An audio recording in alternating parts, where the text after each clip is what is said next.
मेरे प्यारे साथियों, स्वागत है आप सभी लोग का आज की क्लास में। आज का जो यह क्लास होने वाला है आप लोग के चैप्टर 3 यानी इलेक्ट्रोकेमिस्ट्री विद्युत रसायन का यह क्लास होने वाला है, जिसमें आप लोगों को ऐसे ऐसे पॉइंट यहां से इस क्लास में सीखने को मिलेंगे जिससे मेरे प्यारे साथियों आप लोग का ऑब्जेक्टिव हो चाहे सब्जेक्टिव हो, पूरा तरह से आप लोग का सुफड़ा साफ हो जाएगा। यानी आप लोग का जो नोट्स है हम इस तरह से डिजाइन करके ला रहे हैं कि मेरे प्यारे बच्चों, यदि आप लोग इसका अच्छे से नोट्स बना लेते हैं तो कोई भी परेशानी, कोई भी दिक्कत आप लोगों को नहीं होने वाला है। तो यहां से सारे बच्चे इस क्लास को एक बार शेयर कर देंगे, लाइक कर देंगे और नए होंगे तो तुरंत सब्सक्राइब कीजिएगा। और यहां से जो भी आप लोगों को सिखाएंगे, समझाएंगे, जो भी आप लोगों को नोट्स करवाएंगे ना, आप लोगों को उसको क्या करना है प्यारे बच्चों, आराम से एकदम सिंपल भाषा में उसको अपने कॉपी में लिखना है और उसी को आप लोगों को नोट्स करना है और उसी को आप लोगों को रिवाइज हमेशा करते रहना है। तो आज की क्लास हम लोग स्टार्ट करते हैं। विद्युत रसायन का क्लास होगा जिसमें आप लोग का बहुत कुछ यहां से सीखने को मिलने वाला है।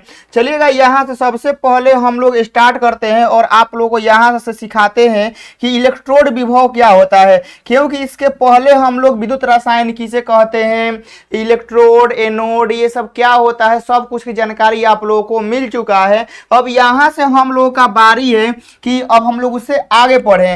देखिएगा, यहां पर लिखा गया है कि बाबू लोग इलेक्ट्रोड विभव यानी इलेक्ट्रोड पोटेंशियल हम लोग किसे कहते हैं। देखिएगा, यह आप लोग के 2 नंबर ये में भी आता है कि इलेक्ट्रोड विभव को परिभाषित करें, तो वहां भी आप लोग को अच्छे से क्या करना होगा, यदि आप लोग समझे रहेंगे तो आप लोग लिख देंगे। तो यहां पर देखिएगा कि जब किसी धातु की छड़ को उसके लवण के विलयन में डुबोते हैं तो धातु की छड़ विलयन के सापेक्ष धन या ऋण आवेशित हो जाती है। तो इस प्रकार धातु की छड़ तथा विलयन के मध्य विभवांतर स्थापित हो जाता है, तो जिसे इलेक्ट्रोड विभव यानी हम लोग इलेक्ट्रोड पोटेंशियल हम लोग कहते हैं। इलेक्ट्रोड विभव कहने का अर्थ है ना मेरे प्यारे बच्चों कि जब किसी धातु के छड़ को, जैसे मान लीजिए कॉपर का हो गया, जिंक का हो गया, जब किसी धातु के छड़ को हम लोग विलयन में डाल देते हैं तो विलयन में क्या करेगा कि वह धन चाहे ऋण आवेशित का होगा कि वह क्रिएट करेगा, वह मतलब टूटेगा। विलयन के जो कण रहेंगे, जो पार्टिकल रहेंगे, वह कहीं ना कहीं स्थापित होंगे। जब स्थापित होंगे तो विलयन के मध्य क्या होगा कि एक विभवांतर जनरेट हो जाएगा और उसी विभवांतर को हम लोग क्या कहते हैं, इलेक्ट्रोड पोटेंशियल हम लोग कहते हैं। अब देखिएगा कि इसे हम लोग ई से प्रदर्शित करते हैं। इलेक्ट्रोड विभव को प्राय वोल्ट में मापा जाता है। देखिएगा, इलेक्ट्रोड विभव, देखिए विभव कौन होके मापन तो वोल्टे में ना होगा मेरे प्यारे बच्चों। दूरी अब किसी प्रकार का हो, दूरी का मात्रक जो होता है वो हमेशा मीटर में ही होता है। तो वो सही आप लोग समझाया गया है कि ये हम लोग इलेक्ट्रोड विभव को ई से सूचित करते हैं, लेकिन इसको हम लोग प्राय वोल्ट में ही हम लोग क्या करेंगे, मेजरमेंट करेंगे। तो आप लोग याद रखिएगा, यहां से सबसे मस्त पॉइंट जो है आप लोगों को ये वाला नोट करना है कि इसका जो मान होता है ना, वह धातु की छड़ एवं लवण के विलयन के प्रकृति पर निर्भर करता है। तो आप लोगों को पूछ सकता है एग्जाम में कि इलेक्ट्रोड विभव किस पर डिपेंड करता है, तो आप लोग का धातु का छड़ हो जाएगा, लवण का विलयन हो जाएगा और उसका नेचर हो जाएगा, इसी पर हमारा डिपेंड करेगा। समझ गए? तो यह आप लोग का हो गया इलेक्ट्रोड विभव, यहां से आप लोगों को याद हो गया होगा। अब देखिएगा, यहां पर लिखा गया है कि इलेक्ट्रोड को प्रभावित करने वाले कारक, ठीक है ना, जो इलेक्ट्रोड विभव होता है यानी पोटेंशियल जो होता है, इसको अफेक्ट करने वाला, प्रभावित करने वाला कौन कौन कारक है। देखिएगा, सबसे पहले मेन हेडिंग में देखिए कि इलेक्ट्रोड को प्रभावित कौन कौन करेगा। तो सबसे पहला एगो टेम्परेचर है, ठीक है ना, ताप का प्रभाव होगा। फिर उसके बाद हम लोग का मोलरता का प्रभाव होगा। फिर मेरे प्यारे बच्चों सुचालक की प्रकृति का प्रभाव होगा। यानी मेरे प्यारे बच्चों 3 को आप लोगों को याद रखना है कि जो इलेक्ट्रोड को प्रभावित कर सकता है वह तो एगो टेम्परेचर हो जाएगा, एगो मोलरता हो जाएगा, एगो उसका नेचर हो जाएगा। देखिए यहां पर साफ साफ लिखा गया है कि इलेक्ट्रोड विभव का मान ताप पर निर्भर करता है एवं ताप बढ़ाने पर इलेक्ट्रोड विभव का जो मान है वह बढ़ जाता है। तो आप लोगों से ऑब्जेक्टिव में सवाल बन सकता है कि टेम्परेचर बढ़ाने पर इलेक्ट्रोड विभव क्या होता है, बढ़ता है, घटता है, नो चेंज, इनमें से कोई नहीं। यही छोटा छोटा सवाल आप लोगों को समझना है कि मेरे प्यारे साथियों, जब हम लोग टेम्परेचर को बढ़ाएंगे, ठीक है ना, जब ताप पर निर्भर करेगा तो ताप बढ़ाएंगे तो इलेक्ट्रोड विभव लोग का मान भी हमारा बढ़ जाएगा। यानी आप लोग यहाँ देखिए टेम्परेचर को आप लोग बढ़ाएंगे तो आप लोग का यहाँ से जो ई होगा ना, ई हो हमारा इंक्रीज कर जाएगा। तो आप लोग इसको याद रखिएगा। मोलरता पर कैसे डिपेंड करता है कि विलयन की सांद्रता यानी जो मोलरता है वो वृद्धि करने पर इलेक्ट्रोड विभव का जो मान होता है वह कम हो जाता है। यानी मोलरता में इंक्रीज आएगा मतलब कि उसमें बढ़ोतरी होगा तो उसके इलेक्ट्रोड विभव का मान जो होता है वो कम हो जाता है। इसको भी याद रखिएगा। सुचालक की प्रकृति, जो धातुएं विद्युत की अच्छी सुचालक होती हैं उनमें इलेक्ट्रॉन प्रवाह की प्रवृत्ति अधिक होती है, अतः इलेक्ट्रोड विभव भी क्या होता है, अधिक होता है। तो ये सारी चीजों को आप लोग क्या करना है, याद रखना है। अब यहाँ देखिएगा सबसे मोस्ट वीवीआई जो प्रश्न है वह आप लोगों का यही है, याद रखिएगा। सबसे मस्ट जो आप लोग का प्रश्न है ना यही है, क्योंकि आप लोगों से कई बार एग्जाम में यह पूछा गया है, 2 नंबरिया में भी आप लोगों से पूछा गया है कि मानक इलेक्ट्रोड विभव किसे कहते हैं, और बहुत सारे बच्चे छोड़ते हैं लेकिन आज से आप लोग नहीं छोड़ेंगे।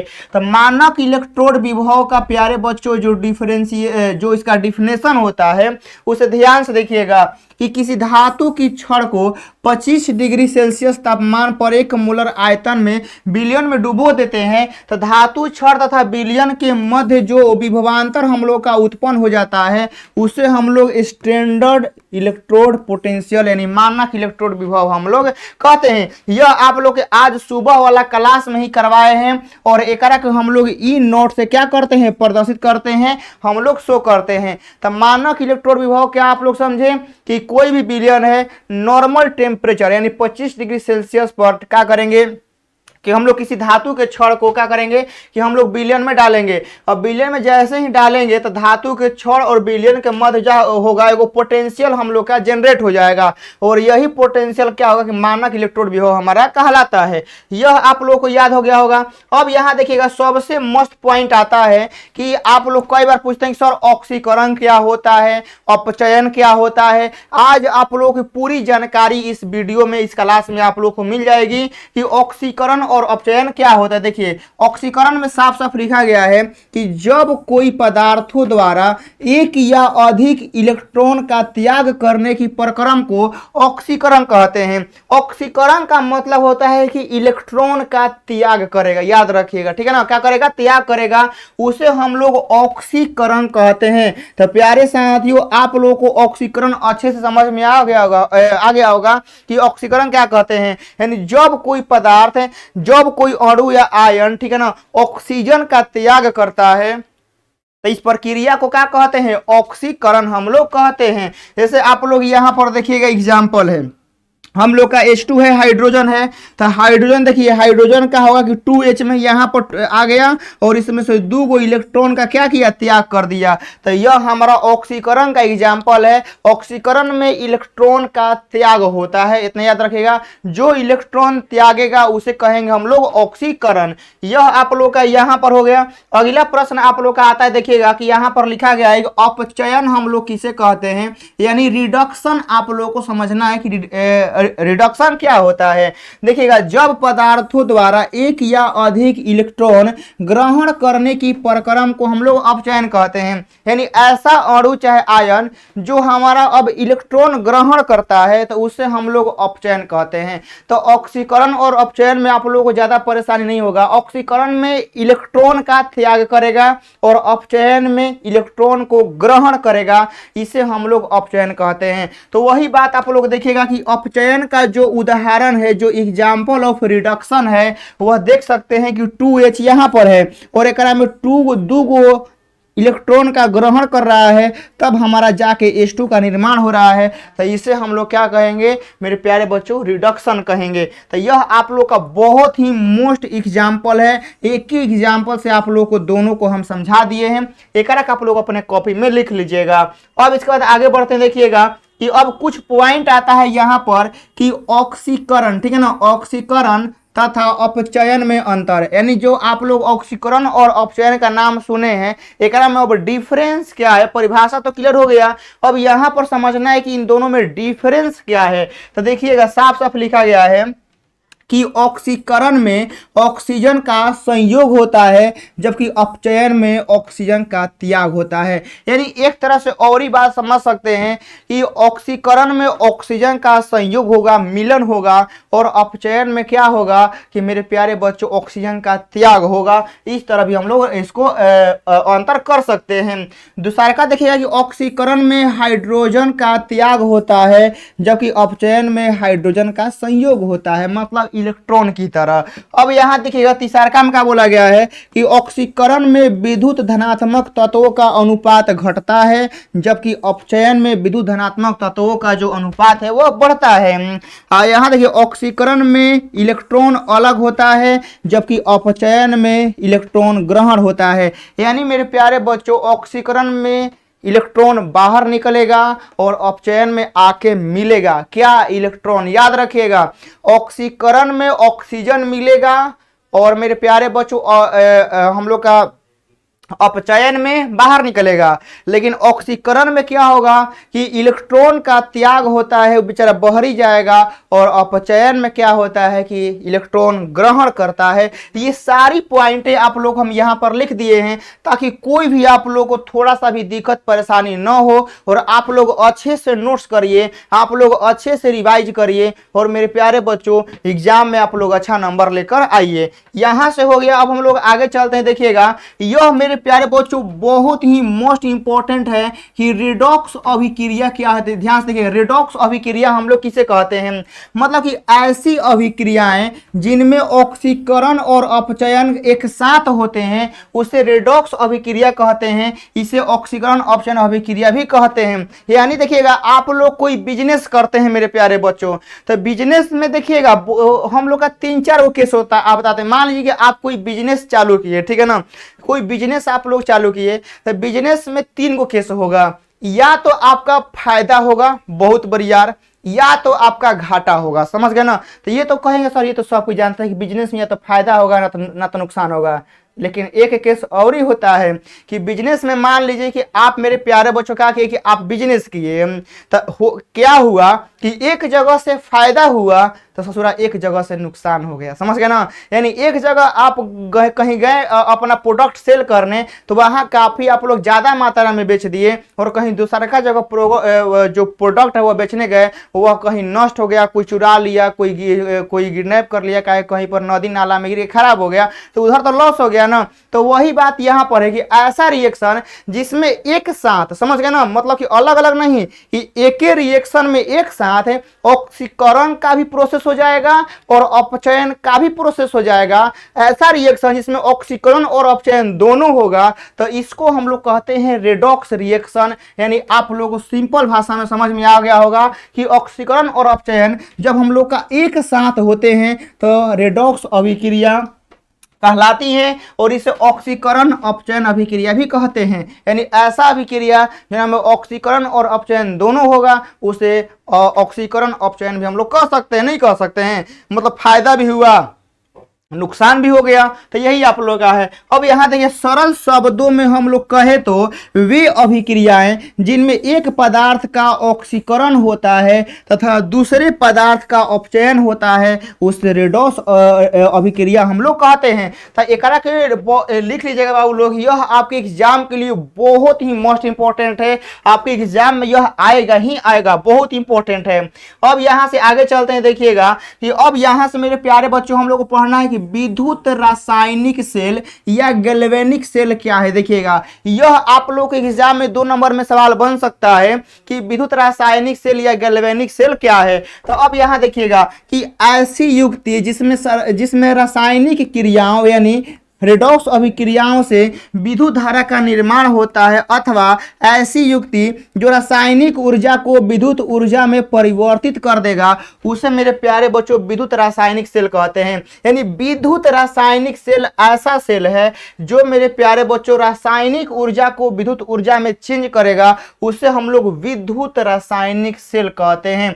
आप लोग इसको इलेक्ट्रोकेमिकल सेल कहते हैं। यह बहुत इंपॉर्टेंट है। अतः रासायनिक सेलों को गैल्वेनिक सेल या वोल्टेज सेल या मेरे प्यारे बच्चों रेडॉक्स सेल हम लोग कहते हैं। तो आप लोग को जो हम विद्युत रासायनिक सेल पढ़ाए इससे आप लोग क्या सीखें कि सर विद्युत रासायनिक सेल ऐसा सेल है जो रासायनिक ऊर्जा को मतलब केमिकल एनर्जी को, मेरे प्यारे बच्चों, केमिकल एनर्जी को इलेक्ट्रिकल एनर्जी में चेंज करेगा। यानी रासायनिक ऊर्जा को देखिएगा यहाँ पर लिखा है ना रासायनिक ऊर्जा, यही वाला पॉइंट आप लोग को नोट करना है, ठीक है ना, कि रासायनिक ऊर्जा को विद्युत ऊर्जा में हमारा चेंज कर देगा। तो यह हमारा कहलाता है विद्युत रासायनिक सेल।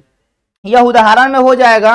देखिएगा अब विद्युत रासायनिक सेल के बहुत सारे नाम होते हैं। तो विद्युत रासायनिक सेल को हम लोग गैल्वेनिक सेल कह सकते हैं, वोल्टेज सेल कह सकते हैं, या हम लोग रिडॉक्स सेल भी कह सकते हैं। तो विद्युत रासायनिक सेल के यह 3 नाम है, galvanic cell, voltage cell, redox cell. तो आप लोग इसको याद रखिएगा। अब यहाँ के बाद हम लोग आगे चलते हैं। देखिएगा विद्युत रासायनिक सेल अब 2 प्रकार के होते हैं, समझ गए ना। यहाँ से देखिएगा प्यारे बच्चों कि विद्युत रासायनिक सेल जो होते हैं ना वह 2 प्रकार के होते हैं। एगो विद्युत अपघटनी सेल और एगो आप लोग का गैल्वेनिक सेल होते हैं। दोनों में आप लोग कोई कन्फ्यूजन नहीं है कि विद्युत रासायनिक सेल हमारा 2 प्रकार के, एगो हमारा विद्युत, ठीक है ना, यहाँ देखिएगा कि यहाँ आप लोग का पहला में लिखा गया है कि विद्युत आप लोग का अपघटनी सेल और दूसरा में है हमारा गैल्वेनिक सेल। तो दोनों में आप लोग को परिभाषा समझाते हैं कि विद्युत अपघटनी सेल चाहे गैल्वेनिक सेल हम लोग का क्या होता है। अब देखिएगा कि यहाँ पर मेरे प्यारे बच्चों साफ साफ लिखा गया है कि विद्युत अपघटनी सेल किसे कहते हैं। देखिएगा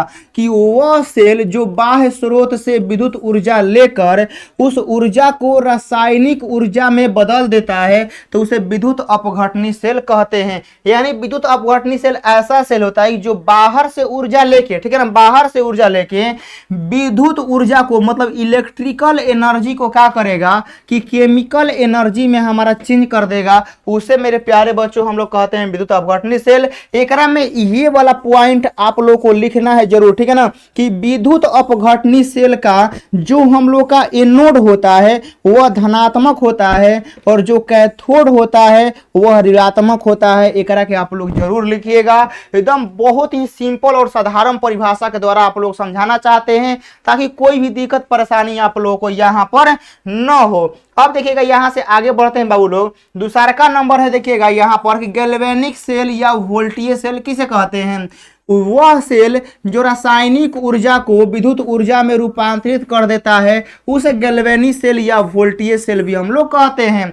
यानी आप लोग यह कह सकते हैं कि यह विद्युत रासायनिक सेल की तरह होता है कि जो मेरे प्यारे बच्चों विद्युत ऊर्जा को, ठीक है ना, सॉरी उसमें क्या था कि विद्युत ऊर्जा को रासायनिक ऊर्जा में चेंज कर रहा था। यह गैल्वेनिक या वोल्टेज सेल है। अक्सर एग्जाम में 1 नंबर यह पूछता है मेरे प्यारे बच्चों कि वह सेल जो रासायनिक ऊर्जा को विद्युत ऊर्जा में बदलता है उसे क्या कहते हैं। तो याद रखिएगा जो मेरे प्यारे बच्चों केमिकल एनर्जी को, ठीक है ना, जो केमिकल एनर्जी को इलेक्ट्रिकल एनर्जी में हमारा चेंज करेगा, इसको याद रखेगा कि ऐसा सेल, ऐसा सिस्टम जो केमिकल एनर्जी को इलेक्ट्रिकल एनर्जी में चेंज करेगा उसे गैल्वेनिक या वोल्टेज सेल कहते हैं। गैल्वेनिक सेल का प्रोसेस क्या है देखिएगा, बोला गया है कि इस सेल के जिस इलेक्ट्रोड पर ऑक्सीकरण की क्रिया होती है उसे हम लोग एनोड कहते हैं। तो ये तो आप लोग हम शुरुआती क्लास में बता दिए थे कि बाबू लोग एनोड क्या होता है, कि एनोड पर ऑक्सीकरण होता है।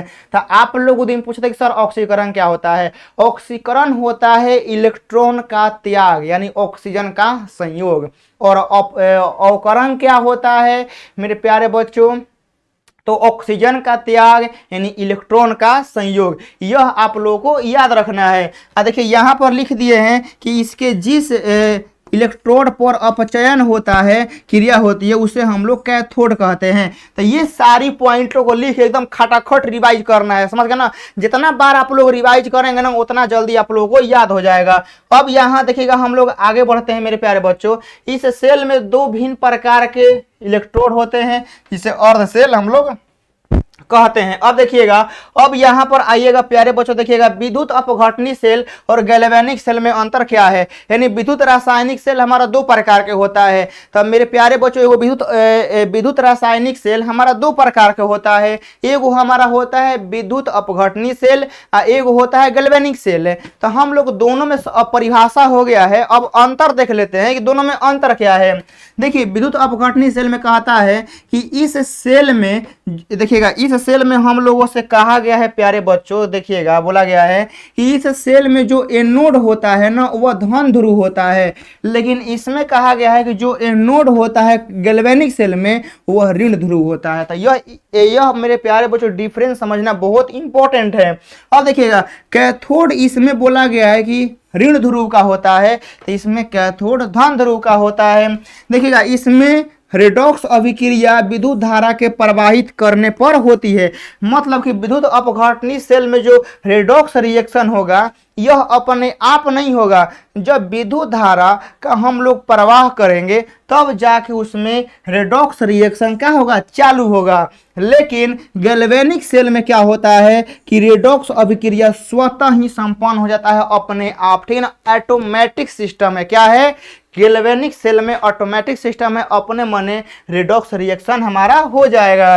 देखिएगा चौथा नंबर है कि इसमें विद्युत ऊर्जा का रासायनिक ऊर्जा में रूपांतरण होता है, यानी विद्युत अपघटनी सेल ऐसा सेल है जो इलेक्ट्रिकल एनर्जी को केमिकल एनर्जी में चेंज करता है, और इस सेल में लवण सेतु की आवश्यकता नहीं होती है। यानी विद्युत अपघटनी सेल में एनोड धन ध्रुव रहेगा, कैथोड रहेगा ऋण, इसमें रेडॉक्स रिएक्शन अपने आप पूरा नहीं होगा, विद्युत धारा को गुजारेंगे तब पूरा होगा, और यह इलेक्ट्रिकल एनर्जी को केमिकल एनर्जी में चेंज करता है, और इसमें लवण सेतु की आवश्यकता नहीं होती। तो अब आप लोग कह रहे होंगे सर लवण सेतु, ये तो नाम नहीं सुने हैं, लवण सेतु क्या होता है, तो समझाते हैं लवण सेतु क्या होता है, बस कहीं अभी नाम सुनिए। तो इसमें लवण सेतु की आवश्यकता नहीं होती है। लेकिन गैल्वेनिक सेल क्या करता है कि यह जो केमिकल एनर्जी होता है ना इसको इलेक्ट्रिकल एनर्जी में चेंज करता है। याद रखेगा जो हम लोग का केमिकल एनर्जी होगा उसे इलेक्ट्रिकल एनर्जी में चेंज करेगा, और इस सेल में लवण सेतु की आवश्यकता होती है। यानी गैल्वेनिक सेल में आपका लवण सेतु काम करेगा, और इसमें काम नहीं करेगा, इसमें यूज नहीं होता है। अब यहाँ देखिए इसके आगे चलते हैं प्यारे बच्चों, ठीक है ना, गैल्वेनिक सेल क्या होता है, ठीक है ना। गैल्वेनिक सेल देखिएगा यहाँ पर छोटा सा लिख दिए गए हैं कि यह आप लोग का वोल्टेज सेल भी कहते हैं। इस सेल में जिंक धातु तथा जलीय CuSO4 यानी कॉपर सल्फेट का विलयन के मध्य रासायनिक क्रिया होती है। यानी गैल्वेनिक सेल में क्या होता है ना बाबू कि गैल्वेनिक सेल में हमारा जिंक का धातु रहेगा, और उसके बाद कॉपर सल्फेट के विलयन में क्या करेंगे, रिएक्शन करवाएंगे। तो जब कॉपर सल्फेट में रिएक्शन करवाएंगे तो बहुत अनर्थ हो जाएगा, बहुत अनर्थ हो जाएगा। इसका रिएक्शन कभी आप लोगों को 2 नंबर ये क्लास में समझाएंगे अच्छे से, बहुत खतरनाक रिएक्शन होता है। अब यहाँ देखिएगा गैल्वेनिक सेल हो गया ना। अब यहाँ पर समझते हैं कि लवण सेतु जो आप लोग अभी नाम सुने ना कि साल्ट ब्रिज, ठीक है ना, लवण सेतु क्या होता है ध्यान से आप लोग देखना है, लवण ब्रिज सॉरी लवण सेतु यानी साल्ट ब्रिज क्या होता है। देखिए एकदम आप लोग एग्जाम में यदि पूछता है ना कि लवण सेतु को परिभाषित करिए कि हमारा लवण सेतु क्या होता है ना, तो ज्यादा आप लोग को घबराना नहीं है। लवण सेतु ऐसा मेरे प्यारे बच्चों आप लोग समझाएंगे कि आप लोग एग्जाम में नहीं भूल पाइएगा, इतना ध्यान से आप लोग रखिएगा। लवण सेतु के बारे में क्या बोला गया है कि जिंक धातु की एक छड़, ठीक है ना, एनोड को जिंक सल्फेट के विलयन में दाएं कंटेनर पात्र में रखते हैं। कॉपर की एक छड़ कैथोड को कॉपर सल्फेट के विलयन में बाएं कंटेनर में हम लोग रखते हैं। जिंक तथा कॉपर इलेक्ट्रोडों को वोल्टमीटर के संयोजन तार से जोड़ते हैं। दोनों विलयनों को व्युत्क्रमित यानी यू नलिका से जोड़ देते हैं, जिसे लवण सेतु कहते हैं। जैसे अब आप लोग कहेंगे सर ये तो हम कुछ नहीं समझे, देखिएगा 2 गो पात्र है 2 गो बर्तन है, ठीक है ना, 2 गो पात्र है 2 गो बर्तन है, दोनों में अलग अलग प्रकार का विलयन है। समझ गए, ध्यान सुनिएगा मेरे प्यारे बच्चों, 2 गो कंटेनर है 2 गो पात्र है, दोनों में अलग अलग प्रकार का क्या है, विलयन है। और जब दोनों में हमारा अलग अलग प्रकार का विलयन है तो हम क्या करेंगे ना कि दोनों में से आप लोग इसे देखते हैं, इसे मान लीजिए मेरे प्यारे बच्चों यहाँ पर हमारा यह एगो कंटेनर हो गया, यहाँ पर एगो हमारा कंटेनर हो गया, एकरा में अलग विलयन है, ठीक है ना, और एकरा में हमारा अलग विलयन है। कहेगा ये सर हम एकरा में से क्या करेंगे प्यारे बच्चों कि 2 गो पाइप ऐसे लाएंगे, ठीक है ना, ऐसे ले जाकर हम एकरा में डाल देंगे। आप लोग कभी धान का एथी देखे हैं, बताते हैं गांव में अभी आप लोग कहीं देखे होंगे मेरे प्यारे बच्चों जहां पर धान बफाता है, मतलब धान का जहां उसीना होता है, तो कहीं देखे हैं गांव में धान आएगा ना तो बड़का चक्का डाबा में डालेगा, समझ गए, और ओकरा में क्या करेगा कि जहां आग रहेगा ना आग से भट्ठी के रूप में निकालेगा, हाँ जहां धान रहेगा ओकरे में डाल देगा, समझ गए ना। जैसे मेरे प्यारे बच्चों आप लोग देखिएगा कि कभी कभी हम क्या करते हैं कि घर में पानी भर जाता है, तो घर में पाइप डाल के वो पाइप हम लोग बाहर निकाल देते हैं। तो लवण सेतु वही एगो पाइप होता है, एकरा में अलग विलन है, एकरा में अलग विलन है। तो हम क्या किए कि देखिए एकरा में से एगो पाइप मोटहन ला के एकरा में ऐसे मुड़ा के डाल दिए हैं, यही हमारा हो गया लवण सेतु, ठीक है ना। बस एकरा में कुछ हम लोग का विलन रहता है जो कि आप लोगों को लिखा देखिए यू नलिका में कुछ विद्युत अपघट्य रहेगा, जैसे हमारा KCl KNO3 K2SO4 आदि रहेगा। मतलब हाई पाइपवा में हमारा क्या रहेगा, कुछ विद्युत अपघट्य हमारा रहेगा। यह हो गया देखिएगा मेरे प्यारे बच्चों लवण सेतु, तो आप लोग समझ गए ना। अब यहाँ पर देखिए सबसे मोस्ट इंपॉर्टेंट पॉइंट आप लोगों का इस स्लाइड में आप लोग का लिखा हुआ है, जरा आप लोग इसे ध्यान से आप लोग देखिएगा। बोला गया है कि इलेक्ट्रोड जिस पर ऑक्सीकरण होता है उसे हम लोग एनोड कहते हैं। आप लोगों से पूछता है ना कि एनोड किसे कहते हैं मेरे प्यारे बच्चों, तो यह आप लोग का तीसरा चौथा मतलब होता है पांचवा बार बता रहे हैं कि जिस पर ऑक्सीकरण होगा मेरे प्यारे बच्चों, जिस पर ऑक्सीडेशन होगा वो हमारा एनोड होता है। हाँ, जिस पर हमारा अपचयन होगा वह मेरे प्यारे बच्चों वह कैथोड होता है। एक को भूलिएगा मत मेरे प्यारे बच्चों, यह बहुत ही इंपॉर्टेंट है, हर जगह काम करेगा। जिस पर ऑक्सीडेशन होगा उसे एनोड कहेंगे। हाँ, जिस पर मेरे प्यारे बच्चों रिडक्शन होगा उसे हम लोग कैथोड कहते हैं। अब यहाँ देखिएगा साफ लिखा गया है कि जो हमारा एनोड होता है वह ऋणात्मक बिंदु यानी निगेटिव टर्मिनल के रूप में कार्य करता है। यानी एनोड हमारा निगेटिव टर्मिनल के रूप में काम करेगा और इस पर ऑक्सीकरण होता है, ठीक है ना। एनोड पर क्या होता है कि ऑक्सीकरण होता है और यह निगेटिव टर्मिनल के रूप में कार्य करेगा। लेकिन कैथोड जो होता है धनात्मक बिंदु मतलब पॉजिटिव टर्मिनल के रूप में कार्य करेगा और इस पर मेरे प्यारे बच्चों रिडक्शन होता है यानी अपचयन की क्रिया होती है। एक याद रखिएगा। और जो इलेक्ट्रॉन जो होता है ना वह एनोड से कैथोड की ओर प्रवाहित होता है। यह सबसे मोस्ट इंपॉर्टेंट है मेरे प्यारे बच्चों। एग्जाम में पूछ सकता है ना कि जो हमारा इलेक्ट्रॉन है वह कहां से कहां प्रवाह करता है, एनोड से कैथोड, कैथोड से एनोड की एनोड में कैथोड में, ऐसे सवाल बन सकते हैं। तो आप लोग याद रखिएगा कि जो इलेक्ट्रॉन का प्रवाह होगा वो हमारा एनोड से कैथोड की ओर होगा, यह आप लोग को भूलना नहीं होगा। अब यहां से हम लोग आगे चलते हैं, लवण सेतु का कार्य हम लोग देख लेते हैं। जो लवण सेतु हम लोग डालते हैं यू आकार का नली, मतलब एगो पात्र में से डाल देंगे पाइप और फिर एगो उसका जो दूसरा मुंह का सिरा है हम लोग दूसरे पात्र में डाल देंगे। तो वही देखिएगा अब कार्य क्या है कि यह परिपथ को पूर्ण बनाता है और यह एक अर्ध सेल से दूसरे और सेल में आयनों के प्रवाह होने देता है। इसके परिमाण स्वरूप विद्युत उदासीनता जो होती है वह बनी रहती है, ठीक है ना। और यह परिपथ को पूर्ण करता है, इसे विद्युत धारा प्रवाहित होने लगता है। यानी लवण सेतु का काम यह है कि उसको पूरे बॉडी को न्यूट्रल करके रखे और मेरे प्यारे बच्चों परिपथ को पूर्ण कर दे। समझ गए ना, परिपथ पूर्ण होगा तब ना धारा का प्रवाह होगा। तो यह परिपथ को क्या करता है, पूर्ण कर देता है। यह आप लोग का यहाँ पर हो गया। अब देखिएगा यहाँ से अब आता है कि इलेक्ट्रोड विभव या अर्ध सेल विभव किसे कहते हैं। यानी यह आप लोग के लिए बहुत इंपॉर्टेंट है कि इलेक्ट्रोड विभव को परिभाषित करिए, चाहे अर्ध सेल विभव को क्या करिए आप लोग परिभाषित करिए।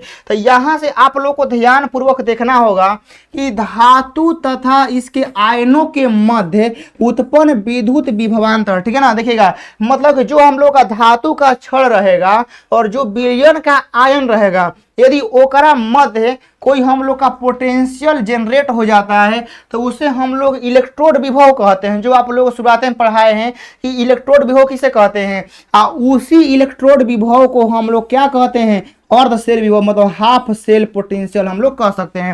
यानी सिंपल भाषा में जो पहले आप लोगों को सिखाए कि इलेक्ट्रोड विभव क्या होता है उसको ही हम लोग अर्ध सेल विभव कह सकते हैं। यह आप लोग का यहाँ पर हो गया। कोई भी दिक्कत कोई भी परेशानी आप लोगों का नहीं है। अब देखिएगा इलेक्ट्रोड विभव दो प्रकार के होते हैं।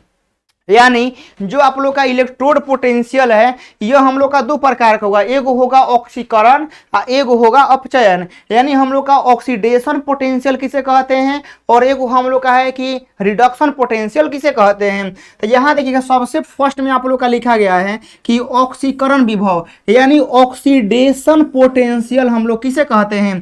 तो इलेक्ट्रोड के इलेक्ट्रॉन त्यागने की प्रवृत्ति, ऑक्सीकृत होने की प्रवृत्ति ऑक्सीकरण विभव कहलाती है। यानी देखिएगा कि आप लोग जानते हैं कि ऑक्सीकरण में अब होता क्या, क्योंकि अब आप लोग ऑक्सीकरण से तो अनजान नहीं है। ऑक्सीकरण, अवकरण, अपचयन, एक मतलब तो आप लोग समझ गए कि ऑक्सीकरण में ऑक्सीजन का संयोग होता है, यानी इलेक्ट्रॉन का त्याग होता है, और अवकरण में क्या होता है कि ऑक्सीजन का त्याग होता है और इलेक्ट्रॉन का संयोग होता है। तो यह आप लोग समझ गए। तो वही लिखा गया है कि जब इलेक्ट्रोड के जो इलेक्ट्रॉन रहेंगे त्यागने की प्रवृत्ति ऑक्सीकृत होती है, और ऑक्सीकृत होने की प्रवृत्ति ऑक्सीकरण विभव कहलाती है। ऑक्सीकृत होने की जो नेचर होगी, जो प्रवृत्ति होगी, वही आप लोगों का ऑक्सीकरण विभव कहलाएगी। अब देखिएगा यहाँ पर कुछ आप लोगों का नोट पॉइंट लिखा गया है कि अतः ऑक्सीकरण विभव इलेक्ट्रोड को इलेक्ट्रॉन त्यागने की प्रवृत्ति प्रदान करता है। यानी ऑक्सीकरण के केस में कौन नहीं जानता है कि हमारा इलेक्ट्रॉन का त्याग होता है, मतलब बाहर निकलेगा। एग्जाम्पल देख लीजिए, जो हमारा Zn है ना, वह Zn2 प्लस में यहाँ पर आ गया और यहाँ से 2 इलेक्ट्रॉन हमारा बाहर निकल गया। यहाँ H2 है तो 2H प्लस में टूटा और यहाँ पर 2 इलेक्ट्रॉन बाहर निकल गया। तो हम लोग का ऑक्सीकरण में, चाहे ऑक्सीकरण विभव में, इलेक्ट्रॉन बाहर ही निकलेगा। ठीक है ना, बस इतना याद रखिएगा। यह 2 आप लोग का एग्जाम्पल हो गया। अब यहां से आगे चलते हैं। अपचयन विभव देखिएगा, अपचयन में बोला गया है कि इलेक्ट्रोड के इलेक्ट्रॉन ग्रहण करने की प्रवृत्ति, अपचयित होने की प्रवृत्ति जो होती है वो अपचयन, ठीक है ना, यानी मेरे प्यारे बच्चों रिडक्शन पोटेंशियल कहलाती है। और यह जो नोट पॉइंट है आप लोगों को नोट करना है कि जो अपचयन विभव होता है वह इलेक्ट्रोड को इलेक्ट्रॉन ग्रहण करने की प्रवृत्ति दर्शाता है। यानी मेरे प्यारे बच्चों अवकरण में जो इलेक्ट्रॉन होगा वह ग्रहण किया जाता है, जो कि आप लोग देख सकते हैं कि कॉपर 2 प्लस में 2 इलेक्ट्रॉन ग्रहण किया तब जाके हमारा कॉपर बना। यानी कि 2H प्लस में 2 इलेक्ट्रॉन ग्रहण किया तब जाके हमारा H2 बना। तो यह हमारा देखिए इसमें ग्रहण कर रहा था तो यह हो गया अपचयन, और उसमें इलेक्ट्रॉन बाहर निकाल रहा था तो वह हो गया ऑक्सीकरण। यह सिंपल कहानी है, सिंपल फंडा है। अब यहाँ पर देखिएगा यह भी आजकल जो आप लोग देख रहे हैं ना बहुत ज़्यादा फेमस हो रहा है कि मानक इलेक्ट्रोड विभव क्या कहते हैं। मतलब आजकल 2 नंबरिया में यह परिभाषा बहुत ज़्यादा आ रहा है कि मानक इलेक्ट्रोड विभव क्या कहते हैं। देखिए 298 केल्विन टेम्परेचर पर जब एक इलेक्ट्रोड को उसके आयनों की 1 मोलर सांद्रता वाले विलयन में डुबो देते हैं तो उसमें उत्पन्न इलेक्ट्रोड विभव मानक इलेक्ट्रोड विभव हमारा कहलाता है। यानी मानक इलेक्ट्रोड विभव जो है ना एक प्रकार का इलेक्ट्रोड विभव ही है, लेकिन एगो फिक्स टेम्परेचर पर जो विभव जनरेट हो जाए वही मेरे प्यारे बच्चों क्या कहते हैं, मानक इलेक्ट्रोड विभव कहते हैं। जैसे मेरे प्यारे बच्चों से हम पढ़ाते हैं तो आप लोग डेली पढ़ने आते हैं, लेकिन एगो स्पेशल इवेंट लग जाए, जैसे हम कोई बर्थडे हो गया, चाहे कोई मान लीजिए कि मेरा 1 लाख सब्सक्राइबर हो गया, तो हम कोई स्पेशल इवेंट लगाएंगे तो भी पढ़ने तो आप ही लोग आएंगे, लेकिन उस दिन क्या हुआ थोड़ा सा स्टूडेंट की संख्या ज़्यादा रहेगा, उस दिन आप लोग के मन में उत्साह रहेगा। तो वही मेरे प्यारे बच्चों स्टूडेंट तो आप ही लोग हैं, लेकिन थोड़ा सा माहौल अलग हो जाता है। वही यहाँ पर है कि मानक इलेक्ट्रोड विभव एक प्रकार का इलेक्ट्रोड विभव है, लेकिन 298 डिग्री केल्विन 298 केल्विन टेम्परेचर पर जो इलेक्ट्रोड विभव होगा वो करे कि मानक इलेक्ट्रोड विभव हम लोग कहते हैं। इसे हम लोग ई नोट से सूचित करते हैं, आप लोग इसको लिख लीजिएगा। अब इसके बाद हम लोग आगे बढ़ते हैं। मानक इलेक्ट्रोड विभव का जो मतलब निर्भरता होता है कि किस पर डिपेंड करता है, देखिएगा कि जो इलेक्ट्रोड विभव होता है आप लोग का ना निम्न कारकों पर डिपेंड करता है। देखिएगा धातु और इसके आयनों की प्रकृति पर, ठीक है ना, धातु और इसके आयनों की प्रकृति पर डिपेंड करेगा। दूसरा का कि विलयन के आयनों की सांद्रता पे हमारा डिपेंड करेगा, ठीक है। तीसरा का है कि उत्पन्न गैसीय पदार्थ के दाब पर, ठीक है ना, मतलब दाब पे, ताप पे, ठीक है ना, आयनों की सांद्रता पर, प्रकृति पर, नेचर पर, ये सारी चीजों पर हमारा डिपेंड करता है। ये तीनों को आप लोगों को याद रखना होगा। अब यहाँ देखिएगा कि ये तो सारा बात आप लोग अब समझ में आ गया है कि जो हमारा यहाँ पर दिया गया है इलेक्ट्रोड, ठीक है ना, इस पर जो एनोड के रूप में कार्य करता है, इस पर ऑक्सीकरण होता है, ठीक है ना। एनोड पर ऑक्सीकरण होता है जो कि आप लोग देख सकते हैं कि ये त्याग हो रहा है, और कैथोड पे जो होता है मेरे प्यारे बच्चों अपचयन होता है, इसमें हमारा इलेक्ट्रॉन का संयोग हो रहा है। तो ये सारी चीजें आप लोग अब समझ चुके हैं। अब यहाँ देखिएगा, ये आप लोगों को अपने कॉपी में जो है ना मेरे प्यारे बच्चों लिखना होगा। ये जो है ना एकदम समझ संजीवनी बूटी है, बहुत मेरे प्यारे बच्चों इंपॉर्टेंट है कि विद्युत वाहक बल इलेक्ट्रोमोटिव फोर्स, ठीक है ना। इलेक्ट्रोमोटिव फोर्स क्या है, जरा इसको आप लोग ध्यान से देखिएगा। इलेक्ट्रोमोटिव फोर्स हम लोग किसे कहते हैं, देखिएगा लिखा गया है कि एक तरफ हमारा हो गया एनोड और एक तरफ हमारा हो गया कैथोड, ठीक है ना। एकदम सिंपल भाषा में लिखे हैं कि एक तरफ आप लोगों का यहाँ पर एनोड हो गया और एक तरफ आप लोगों का यहाँ पर प्यारे साथियों हम लोग का कैथोड हो गया। तो अब देखिएगा, एनोड से कैथोड जो होगा वह इलेक्ट्रॉन का प्रवाह होता है, ठीक है ना। यानी इलेक्ट्रॉन का प्रवाह कहाँ से कहाँ होता है, एनोड से कैथोड। देखिए यहाँ पर एरो मार दिए हैं कि हम लोग का एनोड से कैथोड का जाएगा इलेक्ट्रॉन।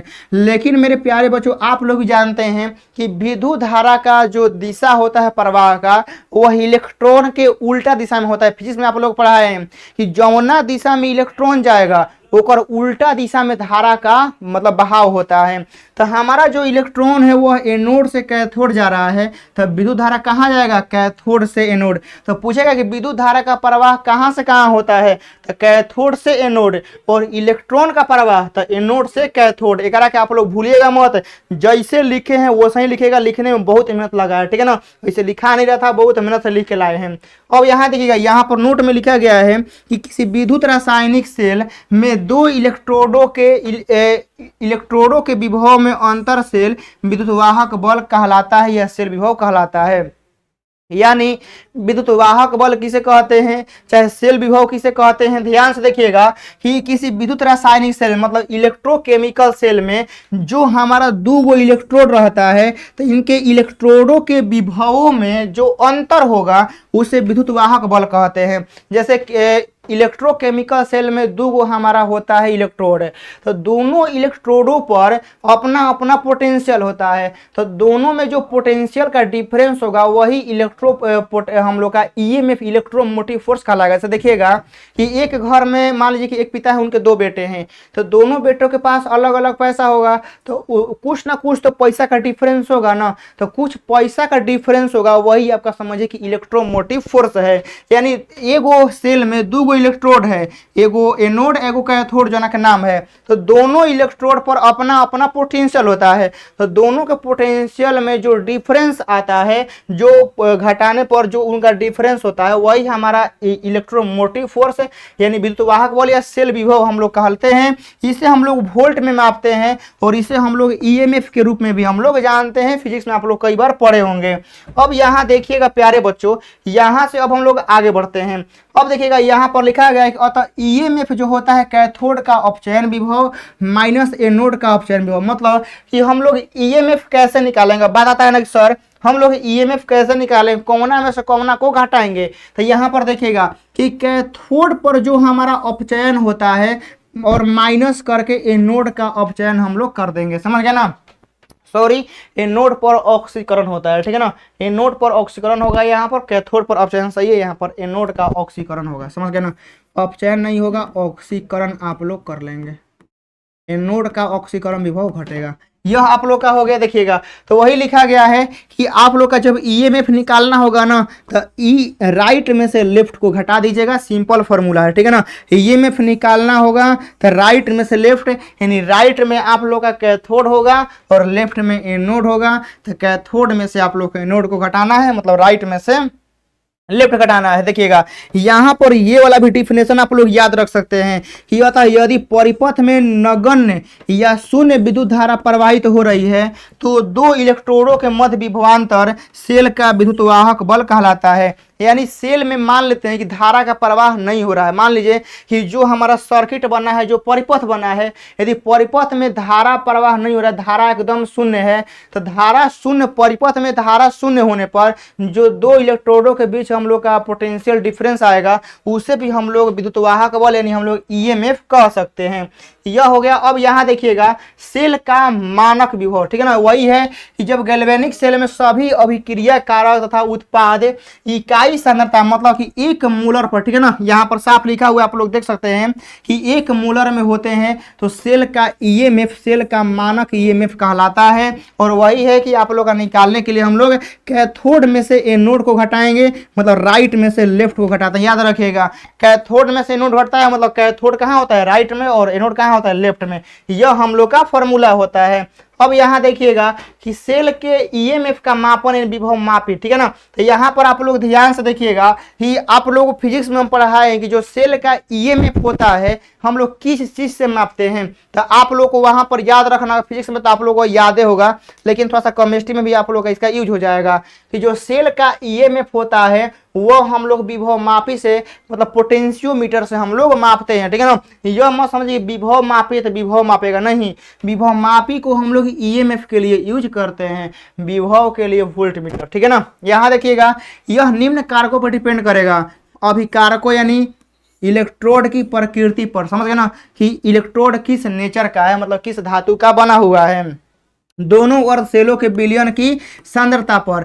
मेरे प्यारे बच्चों, हम लोग उस विलयन में कौन सा मटेरियल डाले हैं, कॉपर सल्फेट का है कि जिंक सल्फेट का है, उस पर हमारा डिपेंड करेगा। और हमारा तीसरा का है टेम्परेचर पर। तो आप लोगों को यह तीनों याद रखना है कि जो ईएमएफ होता है वह 3 बातों पर डिपेंड करता है। एगो इलेक्ट्रोड के नेचर पर कि धातु का कैसा छड़ डाले हैं, लोहा तांबा टीना किसका डाले हैं, एगो विलयन में कि विलयन किस नेचर का है, एगो हमारा हो गया टेम्परेचर। यहाँ तक क्लियर होने के बाद देखिएगा कि अब आता है कि सेल का ईएमएफ और सेल के विभवांतर में क्या अंतर है, ठीक है ना। सेल का ईएमएफ और सेल का विभवांतर में क्या अंतर है, एक बार देख लीजिए कि ईएमएफ कहता है कि जब परिपथ में विद्युत धारा प्रवाहित नहीं हो रही है तो 2 इलेक्ट्रोडों के, ठीक है ना, देखिएगा ईएमएफ का नाम क्या है कि जब परिपथ में विद्युत धारा प्रवाह नहीं हो रही है तो इलेक्ट्रोडों के मध्य जो विभवांतर उत्पन्न होगा उसे ईएमएफ कहते हैं। लेकिन सेल विभव क्या कहता है कि जब सेल में विद्युत धारा का प्रवाह हो रहा है तब अर्ध सेलों में विभवों में अंतर सेल विभव कहलाता है। यानी ईएमएफ में हमारा धारा प्रवाह नहीं होगा तब दोनों इलेक्ट्रोडों के मध्य उत्पन्न विभवांतर को हम लोग ईएमएफ कह सकते हैं। लेकिन सेल विभव क्या होगा, इस सेल में विद्युत धारा प्रवाह हो रहा है तब दोनों इलेक्ट्रोडों के मध्य जो विभवांतर जनरेट होगा, जो पोटेंशियल होगा, वही हमारा कहलाता है सेल विभव। देखिएगा ईएमएफ में क्या लिखा है कि सेल विभव सेल से प्राप्त सेल विभव जो होता है सेल से प्राप्त अधिकतम वोल्टेज से हमेशा कम होता है। यानी जो हम लोग का सेल विभव होता है ना, तो सेल से जो हम लोग का अधिकतम वोल्टेज प्राप्त होगा वह हमेशा क्या होता है, कम होता है। और सेल विभव को हम लोग वोल्ट मीटर से क्या करते हैं, मापते हैं, ठीक है ना। यानी ईएमएफ को हम लोग क्या करते हैं मेरे प्यारे बच्चों, याद रखिएगा, हम लोग सेल विभव को हम लोग वोल्ट मीटर से मापते हैं। अब यहाँ पर लिखा गया है कि ईएमएफ को विभव मापी से हम लोग मापते हैं, थोड़ा सा वो मिस्टेक हो गया, ठीक है ना। ये जो ईएमएफ वाला पार्ट होगा वह इसमें होगा और ये वाला पार्ट उसमें होगा, ठीक है ना। मतलब एकरा के आप लोग एकरा में ला दीजिएगा और एकरा के आप लोग एकरा में लेकर चल जाइएगा, क्योंकि हम लोग ईएमएफ वाला पार्ट ए में होना चाहिए ना। ईएमएफ को विभव मापी से मापेंगे और सेल विभव को हम लोग वोल्ट मीटर से मापेंगे। तो मेरे प्यारे बच्चों, आप लोग क्या करना होगा, थोड़ा सा आप लोग इसको इधर कर लीजिएगा, ठीक है ना। हमको लगता है दूसरा का भी इधर ही आएगा कि सेल से प्राप्त अधिक वोल्टेज ईएमएफ से होता है, ठीक है ना। ये वाला खाली चेंज कर, ठीक है ना। तीसरा का जो है इधर ला दीजिएगा, दूसरा इसका तीसरा का होने कर दीजिएगा, बाकी सब आप लोग का यहाँ पर सही है। अब इसके बाद देखिएगा हम लोग आगे चलते हैं। देखिएगा इतना तक हम लोग का कहानी खत्म हो गया। अब मेरे प्यारे बच्चों, तीसरा का जो पार्ट है इसका और मात्र आप लोग का 2 क्लास आने वाला है, ठीक है ना। ये 2 क्लास आएगा जिसमें आप लोग का पूरा बढ़िया से क्या होगा, समाप्त हो जाएगा। तो आप लोग नोट्स बनाते रहिए, आप लोग का बहुत ही जल्द पूरा हो जाएगा। इसमें आप लोगों का एक भी कंसेप्ट नहीं छूटना चाहिए। तो प्लीज क्लास कैसा लगा कमेंट बॉक्स में जरूर सारे बच्चे बताएंगे, ठीक है ना, कि यह जो क्लास है आप लोग कैसा लगा। कमेंट बॉक्स में सारे स्टूडेंट यहाँ से बताएंगे। बाकी मिलते हैं आप लोग के साथ प्यारे बच्चों किसी और क्लास में। तब तक के लिए इस क्लास में बताना कि क्लास कैसा लगा, इसका नेक्स्ट पार्ट आप लोगों को लिए आना चाहिए। जय हिंद।